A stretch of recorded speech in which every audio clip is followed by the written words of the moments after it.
In February 2024, Alexander Stubb was elected president of Finland. Prior to his term as president, he served as a member of the European Parliament and Finnish Minister of Foreign Affairs, Minister of Finance, Minister of Foreign Trade and European Affairs, and Prime Minister. In his presidential inaugural address, he stated that global cooperation is essential to combat climate change, resolve conflicts, promote economic growth, and improve people's well-being. Speaking of the European Union, Mr. President, EU is experiencing many major shifts and changes in 2024, such as a sharp right turn in the election of the parliament. So given that you once served as a member of the parliament, given that you've authored 15 out of 19 books on the EU, and also given that your PhD thesis focuses on the flexible integration of the EU, how do you think the new EU institutions should act or respond to the increasing criticism, doubts among its member states on EU policies?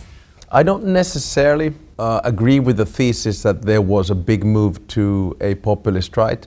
I think in Europe there has been a move to extremes, both left and right. And there's sort of a lack of moderate center. And we're seeing it being ignored from both sides. And a lot of it is about, disinformation and facts. So how do I see it? Well, I think the first thing to understand is that Europe is imperfect. There's no such thing as a perfect society. So the European Union always advances on three phases. First, there's a crisis. Secondly, there's chaos. And thirdly, there's a suboptimal solution. And what populists often do is they try to find simple solutions to complicated problems. And you can't have those. And of course now, in a world where information is so plenty, it's quite difficult for us human beings to decipher between what's wrong and right.